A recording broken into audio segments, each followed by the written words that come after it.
Aqui nos corredores da Mesa Fest já passaram figuras lendárias como Jeff Staple e Eric Coston, e inclusive eu tive a honra de entrevistar os dois no ano passado. Em 2019 não foi diferente, a Mesa trouxe aqui para o evento uma das figuras mais lendárias, ainda vivas, do skate, para a galera poder conhecer de pertinho, tirar foto e ouvir ele falar um pouco. Em meados dos anos 80, o Jardão começava a aparecer no pé dos skatistas em alguns nomes como Tony Hawk, Mike McGill, Steve Caballero e Lance Mountain.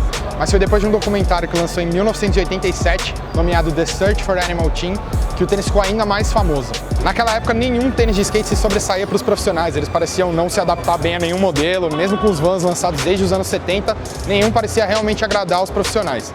E aí, com o histórico do basquete, o tornozelo com o cano um pouco mais alto, que em teoria protegia mais aquela parte, o Jardão foi ficando mais famoso e ainda mais famoso depois do lançamento do documentário em 87.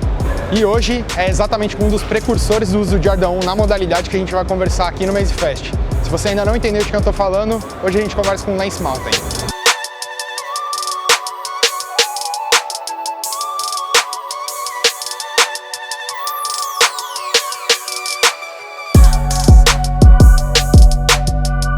Pessoal, a gente está aqui com uma lenda viva do skate para conversar aqui para Snkrheadbr.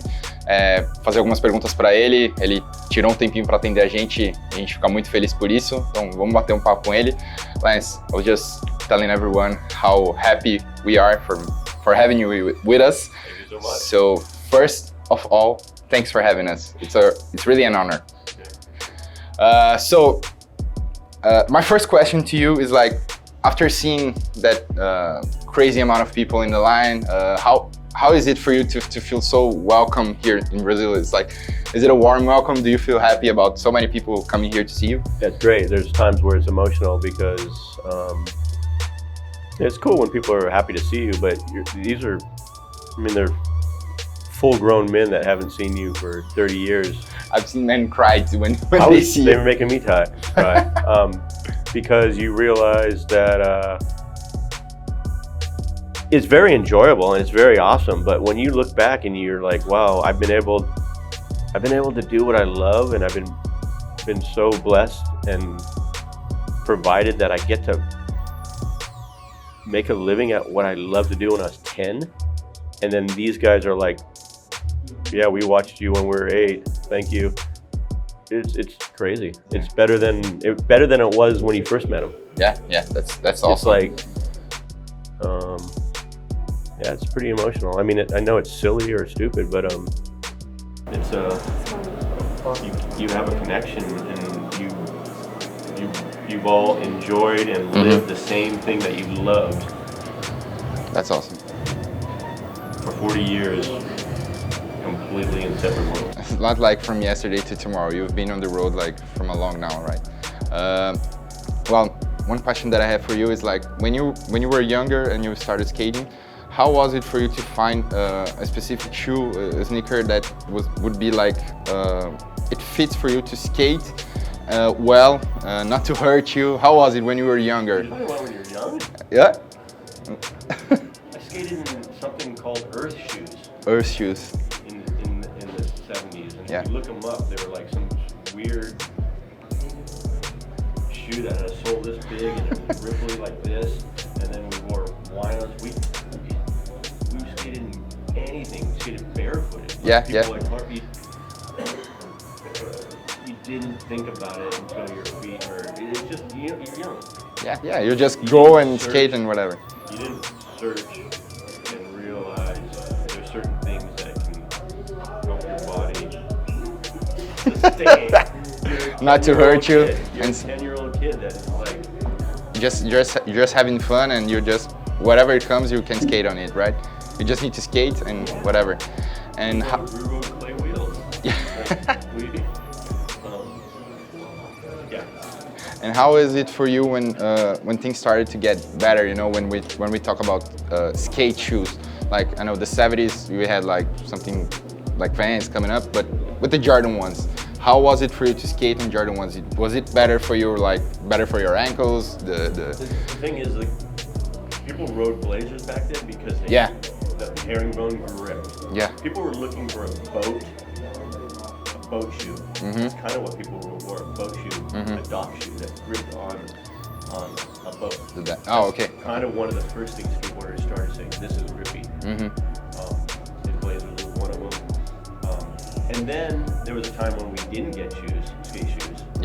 For a while, and it was when everyone was jump ramping, and everybody was hurting their heels. Yeah. That's kind of when I started wearing Jordans. Yeah. Because to not hurt your heels. Guys that were there was a group of guys, Honest and Martin Goss, Neil Blender, that were wearing Nikes, going, you know, they're knowledgeable. We're like, that should be good. We have holes in our shoes and we're riding.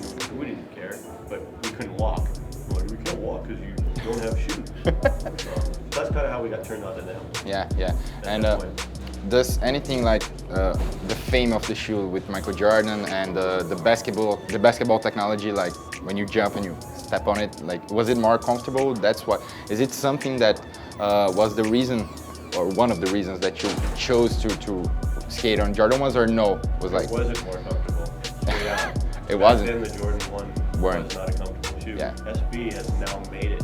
An SB version is way more usable for skating. It's flexible and so. They were. I mean, I rode in them, but it was more to save my heels. Like, we had heels. People crack their heels and be walking on their toes. It's a normal thing for skaters. Yeah. They break and they kind of step on their toes, and it takes months like to heal. And so that was something that was happening. And the original Jordans, to be honest, weren't that comfortable because they weren't designed for skating. Yeah, they weren't designed. Basketball. Yeah. That's why it was a Blazer. Yeah. But I think now that SB has done things with the dunk, and they made them more for the skaters. Yeah. And connecting those past shoes with now the present, I see you have one of your own on your feet. How did you started to make those customs, right? That you, I know, rip off the shoes. The idea of ripping off the shoes is something that you have brought from your young age, or 70 or in the 80s. How was it? Well, so honestly, we're wearing Jordans. Yeah. And we weren't wearing Jordans because they were, not to be rude, that Michael Jordan was the best athlete in the world. No, I completely understand. Not because they were comfortable, but because they protected our heels, and they were basketball shoes. So we modified them. Yeah. We wore mismatched ones. So when we walked down the street, someone was like, okay, you're not a basketball player. You're some sort of freak. Who are you? You're obviously not into basketball. What are you into? Are you a punk? Are you a skateboarder? Like, that's why we modified it to make it our own. Skateboarders always want to make it their own. Yeah, was it something to make like a different version of something normal, right? To make it more fit to your personality, right? To the culture, right? Yeah, it was. I mean, you go to school, and people say skateboarders were hated. Yeah. They weren't really hated yet. They were just like, you weren't even important enough to hate. Yeah. And so we were doing stuff that we were like, in our hearts we're going, oh, you don't understand. These guys are doing something no one in the world's doing. There's 10 of them. This is better than any of that. And they're like, oh, you like Jordan? We're like, no. No, I like to skate on Jordans. I like to rip Jordans off. What we're doing is better. That's awesome. How do you show that? How do you tell that? You be a freak in front of people's, like, so they would like, what do you, get out of here. You know, going to school wearing that, get out of here. Like, punch you for it and whatever. And then you, like, 2 years later, they're doing it. We knew what skateboarding was. We knew how special the guys that are doing it were.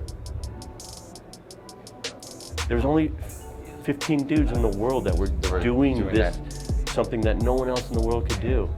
So that's what you guys took it for you to make like even more different, to scream to everyone what you were doing, right? Yeah, rather than just kind of like slide, like, okay, no one, like, they don't care what we're doing, they don't know what we're doing, I'll just stay in my hole and just do it. We were like, it was an early version of punk, which is like, take notice of what we're doing. Yeah. And if you don't like what we're doing, we're gonna annoy you. That's the word, annoy. Annoy you. We're gonna come to school, and the teacher's gonna go, what are you doing with 2 different shoes? Why are you wearing that? Get out of my class, you're disrupting it. What are you? That's We're awesome. skateboarders. Hey, yeah, that's awesome. know. I think it's awesome. That's what we're doing. It's your way to scream to the world that you're doing what you're doing, right? You do what you love, and that's the way you do it to make everyone know. Right? Yeah, then there became a time that you were hated for it. It was like, you just wanted to be you wanted the world to know what you're doing. That's awesome. Last one. About your new Jordan 1s, what's the I know there's an inspiration on the movie Animal Team, right? Yeah. But can you tell me a little bit more of how was it created? Why did you use some materials? And especially, why the royals? What's your thing with the royal? The colors? Yeah, the color. The colors were chosen because those are the colors I wore in the video. Yeah. That's why they was chosen. But specifically the royal, he's always in your collaborations with the Jordan 1s, right? Well, I've done 2. Yeah, but he's in the other one and he's in this one. The red and the white and the royal and the what? The the blue, other- the black and blue. Yeah, this one. Oh, the royal. That's what. Yeah. Okay. So that one's in the other one. No. Is this something that you have something with this color, or No. Well, is it your favorite? no. They go back to like photos and what I wore. Ah, okay. They go it was what I wore. It's So there was a time where I wore the red and black. Mhm. There was a time where I wore the white and the red. And there was a time where I wore these mismatched ones. It's So my the favorite. collaborations have been built or based upon what I did wear. Yeah, I understand. And I about- wore tan pants. Yeah. So they put a tan covering on it. Yeah, Because that- they know that no one wants to buy mismatched shoes. Yeah. Right now, because right now everyone wants these. Right? They sold out here at Maze Fest, the pre-launch. It was like awesome, and it looks beautiful. Both the colors when it's mismatched, and with this tan covering it, it's really beautiful. And the paint and those 2 different ones it tells the story, but you don't have to. And it's rad because it's the same thing. You can modify them the way you want, or don't want to do it, or leave them, or. It's up to you, right? Yeah. It's up to anyone. That's why I get to be used on those kind of projects, because it's cool that Nike does that for me and says, hey, like, there's things that you did that we can use, and Yeah, that's awesome. it's awesome. So, not gonna take any more time with you. We're gonna let you enjoy the fest. Thanks for having us. It was awesome. Thanks for the chat. And I hope you enjoy the rest of the evening, the event. Thank you, Jordan. Thank you, Jordan.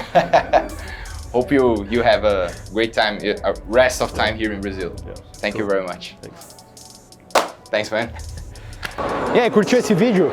Bom, espero que sim. Se você gostou e quer continuar acompanhando nosso conteúdo aqui do Maze Fest, é só se inscrever no nosso Instagram e também assinar nosso canal do YouTube. Se tiver na dúvida, é só procurar Snkrheadbr que você encontra os dois. E aí eu espero você por lá, fechou? Continua acompanhando a gente.